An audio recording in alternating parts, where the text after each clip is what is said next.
Aujourd'hui, il y a cette diapo de Hervé Groschen sur LinkedIn qui m'a fait sourire parce que c'était prémonitoire de ce que je voulais partager ce soir, où il expliquait comment est-ce qu'il avait eu, lors de son premier COMEX, à ne pas pouvoir montrer à sa direction générale la valeur ajoutée d'un projet de scalabilité. Il parlait de scalabilité, il parlait de microservices, il parlait de Kubernetes, mais sa direction générale lui a posé une question: combien ça coûte et qu'est-ce que ça nous coûterait de ne pas le faire?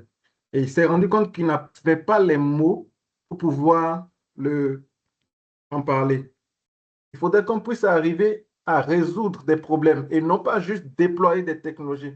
L'objectif, c'est comment est-ce qu'aujourd'hui le cloud native nous permet et permet à notre direction générale, permet de pouvoir répondre aux promesses du business.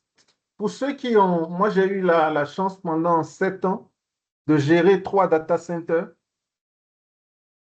Et je sais que l'investissement d'un data center, il est extraordinaire. Non pas que le cloud native nous empêche, nous décharge de l'acquisition de data center. On aura aujourd'hui des problématiques de souveraineté, on aura forcément des problématiques d'héberger les données dans notre zone.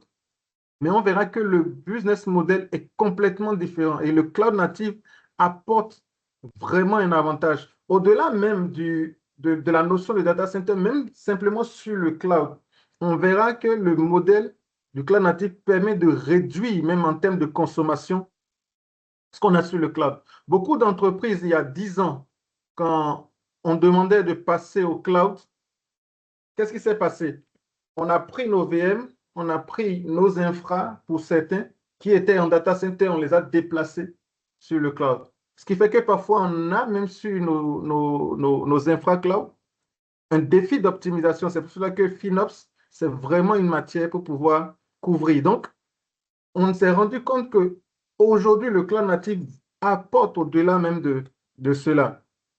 Donc, déjà en termes d'OPEX, on sait qu'on est sorti carrément du CAPEX. Et aujourd'hui, le cloud native apporte vraiment des impacts. En termes d'agilité, ça apporte des avantages parce que déjà, juste la notion de containerisation apporte des avantages et d'automatisation. Je vais prendre juste quelques exemples. Par exemple, sur l'impact sur le business,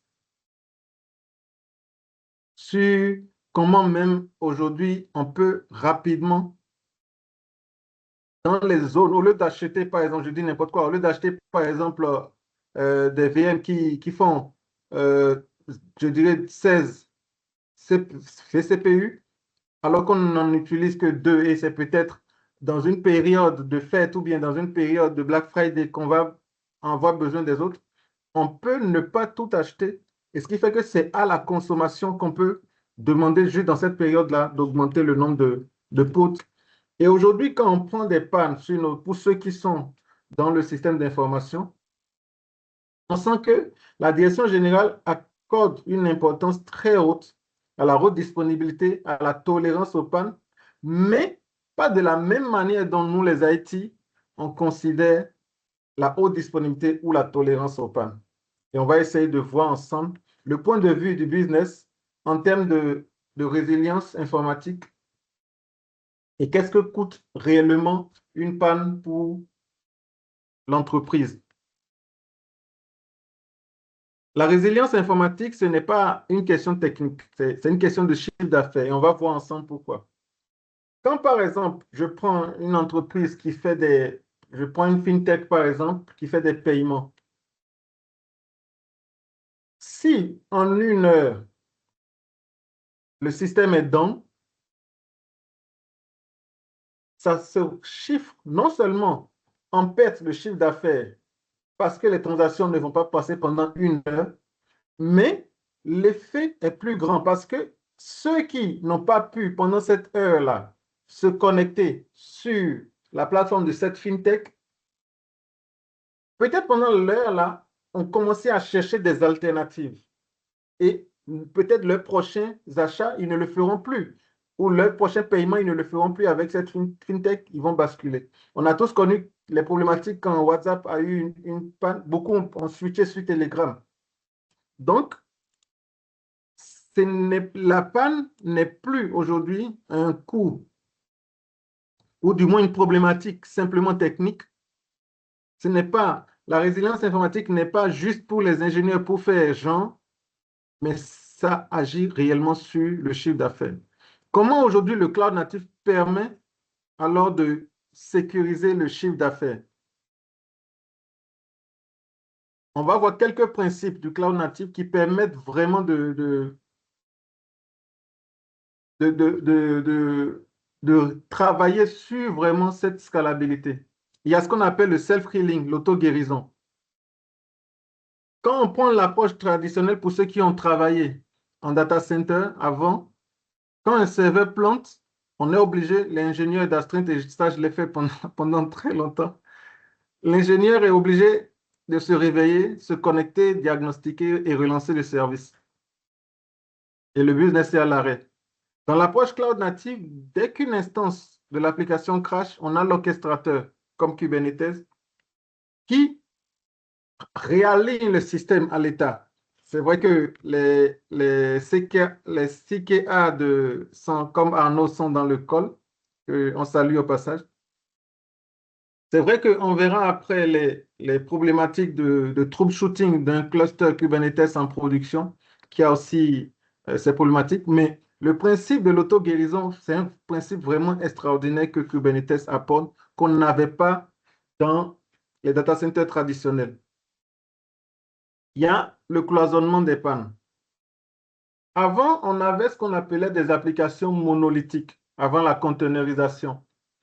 Et dans une application monolithique, tout est couplé, c'est-à-dire que parfois, quand tu veux faire une mise à jour, tu es obligé d'arrêter le service, faire la mise à jour avant de pouvoir, soit par exemple, quand le serveur crash, toute ton application ou ta plateforme s'arrête.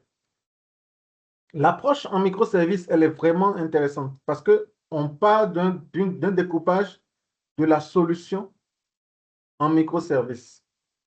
Ce qui fait qu'on peut avoir un service qui tombe, mais cela n'impacte pas tous les autres services.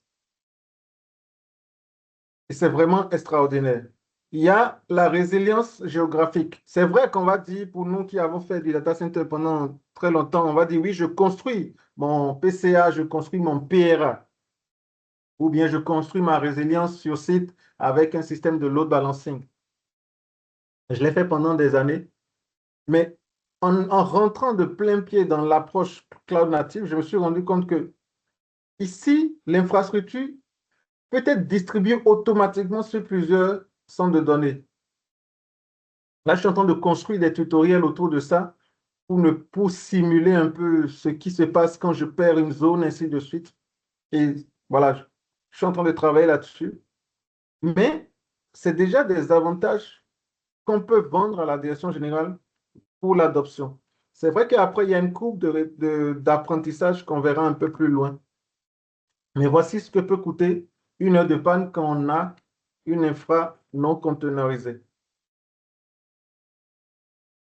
Et pour terminer sur cette partie-là, c'est juste rappeler que euh, souvent quand je dis, je parle aux gens et je parle de cloud native, les gens se retiennent le mot cloud.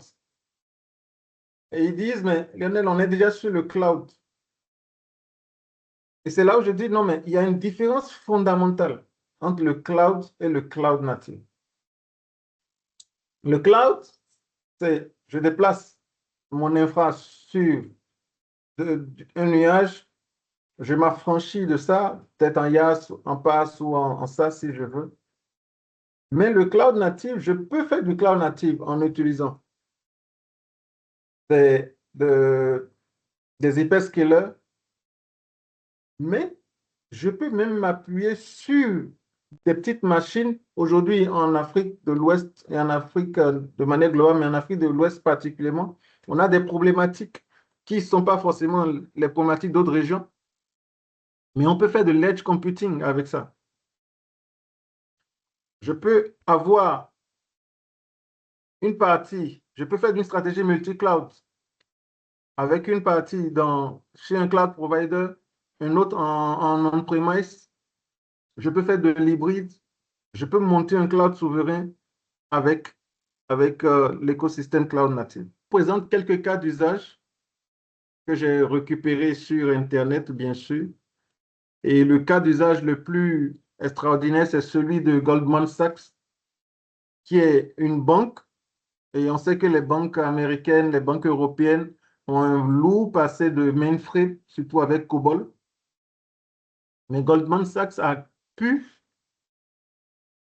à partir de l'enjeu business, qui était celui de la concurrence apportée par les fintech 100% cloud, tels que Stripe, une pression réglementaire et un recrutement difficile parce que voilà, les meilleurs ingénieurs alliance vers Google et Meta, ils ont réussi à mettre en place des plateformes avec des technologies cloud natives pour pouvoir se digitaliser et se containeriser. Donc ça, c'est vraiment un cas d'usage qui se rapproche un peu de ce qu'on a avec nos banques dans l'espace sur moi.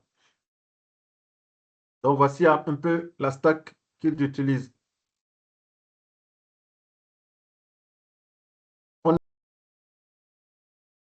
Et une architecture cloud native, c'est aussi de pouvoir montrer qu'on passe sur le cloud native, mais il y a trois éléments fondamentaux. L'infra va rester l'infra. Passer sur du cloud native ne veut pas dire on jette l'infra, non. Soit on a une infra en on-premise, soit on a des infras en cloud, soit on veut faire de l'hybride, le socle va toujours rester. Donc, il faut pouvoir le dire aux directions générales. Et sur ce socle, on va construire des plateformes. C'est ça le moteur opérationnel. Donc, ce n'est pas juste on fait du Kubernetes et puis non.